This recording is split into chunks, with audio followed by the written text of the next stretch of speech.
There is never a cause in the ear that leads to loss of consciousness along with dizziness. So basically, if a person who feels dizzy or has vertigo loses consciousness for a moment or collapses without knowing what happened, this points directly to the brain and nerves. The problem is completely unrelated to the ear. There is never an ear problem that causes dizziness along with loss of consciousness. So loss of consciousness is something that should make us look for another cause, away from the nose and ear. Peace be upon you and God's mercy and blessings. Doctor, I have dizziness. The world is spinning around me and I have severe vomiting or nausea and I don't know what to do. I don't know whether I should go to an ENT doctor because the problem might be in my ear, or go to a neurologist. Maybe the problem is in my brain, or it's related to internal medicine issues like blood pressure, diabetes, and things like that. All right, so just to start, dizziness is one of those issues that is extremely bothersome for patients because they get very scared and don't know how to handle it. It's also troublesome for doctors because several specialties are involved when it comes to dizziness. There are so many different diseases. Most specialties, really, like ophthalmology, neurology, internal medicine, blood pressure, diabetes, anemia, ENT, and cardiology, all of these conditions can make a person feel dizzy. So simply put, let's first understand what dizziness actually is. There's a difference between dizziness and the feeling that everything is going dark in front of your eyes or that things are getting blurry and you can't see well. And there's a difference between dizziness and losing consciousness. For example, someone might say, I'm dizzy, meaning it feels like the world is spinning around me. That is, without even moving, I see things spinning around me, or I feel like I'm the one spinning while everything else is still, or things are spinning around me. That's what dizziness means. Any other definition is just a sensation in the head. Anything else doesn't apply to what we're about to discuss. For example, someone might say, I feel like my head is heavy, I'm off balance. When I try to walk, I lean to the right or to the left. These things have nothing to do with the kind of dizziness we're talking about. The dizziness we're referring to is when the world is spinning, and we'll understand how this works. First of all, there is never a cause in the ear that leads to loss of consciousness, along with dizziness. So basically, if the person who feels dizzy or has vertigo loses consciousness for a moment or collapses without knowing what happened, then this points directly to the brain or nerves. The problem is completely unrelated to the ear. There is never an ear problem that causes dizziness along with loss of consciousness. So loss of consciousness is something that should make us look for another cause away from the nose and ear. What are the causes that could be in the ear and lead to dizziness? The causes that lead to dizziness and originate from the ear. There are many causes, including diseases where a person feels they can't hear well with their ears or their ear is ringing sometimes. There are none of these symptoms, meaning there is no problem at all with hearing or ringing in the ear, and yet the cause is still in the ear. For example, there is a condition called positional vertigo, or what people refer to as ear crystals. In this condition, the ear is the reason behind the dizziness, but it does not come with ringing in the ears or hearing loss. This positional vertigo is usually described by the patient as occurring after they've had a bump or made a sudden movement, and when they look to the right or left, or lie down on their right or left side, they experience dizziness. The dizziness is accompanied by vomiting, and it is extremely severe.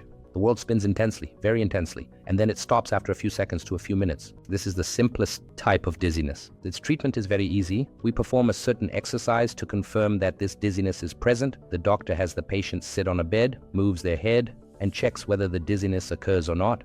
If it does occur, the doctor treats it right there while the patient is sitting, and this is considered the simplest type. So, if someone who has never complained of this before suddenly experiences dizziness when moving their head, and it lasts for a few minutes, is intense, and is accompanied by vomiting, they should go to an ENT specialist if this description applies to them, and if the doctor determines that the problem is positional vertigo, he will treat it right there, in the clinic, and God willing, the patient will recover and be fine. But the problem is that this kind of dizziness tends to recur and come back again. So, this is the illness. Apparently, the ear looks healthy, but it is actually the cause of, this problem. Is there anything else? Yes, there is another condition, which is when someone catches a cold and the weather is cold. This cold is caused by a virus that enters our body through our mouth or nose and circulates in the body before the cold symptoms appear. At that point, we feel muscle pain and severe fatigue throughout the whole body because the virus is circulating in the blood. If this virus affects the balance nerve, it causes extremely severe dizziness, so severe that patients are brought to the hospital by ambulance.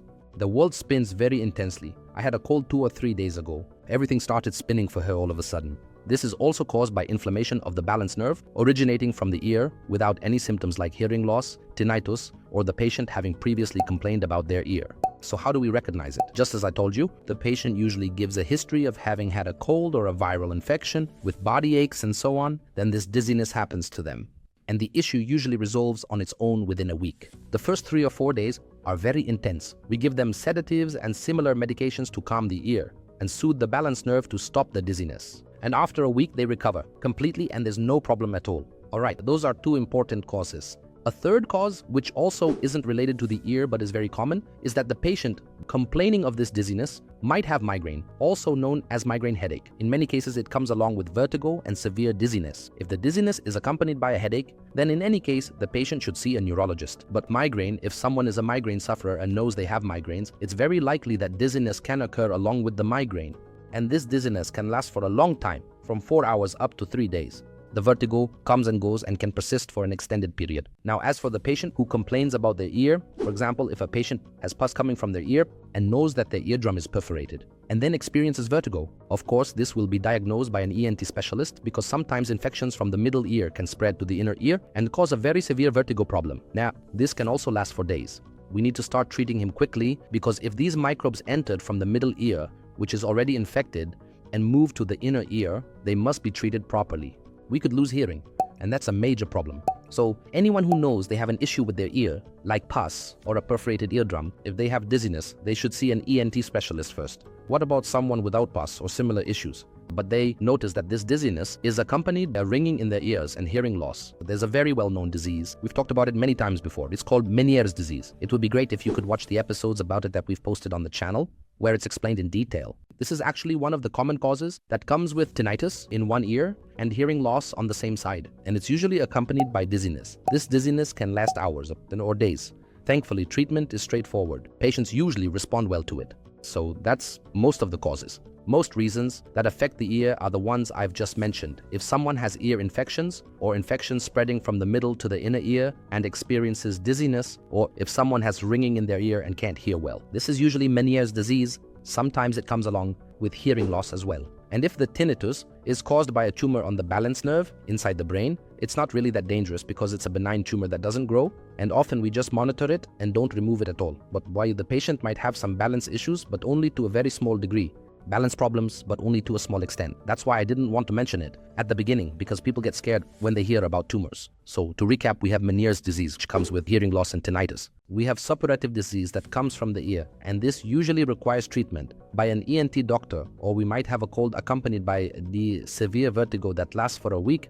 There's no need to worry about that. In this case, the problem lies in the balance nerve. There's also inflammation of the balance nerve, or the very common positional vertigo, which happens with head movement, lasts for a few minutes and then stops. This is easy to treat in the clinic, but it can sometimes recur. So we give the patient instructions to help prevent it from happening again. I hope I've managed to clarify things about vertigo because it really confuses both patients and doctors alike. If you enjoy these videos, please like them and subscribe to the channel so we know you're waiting for more videos from us. Wishing you all the very best of health.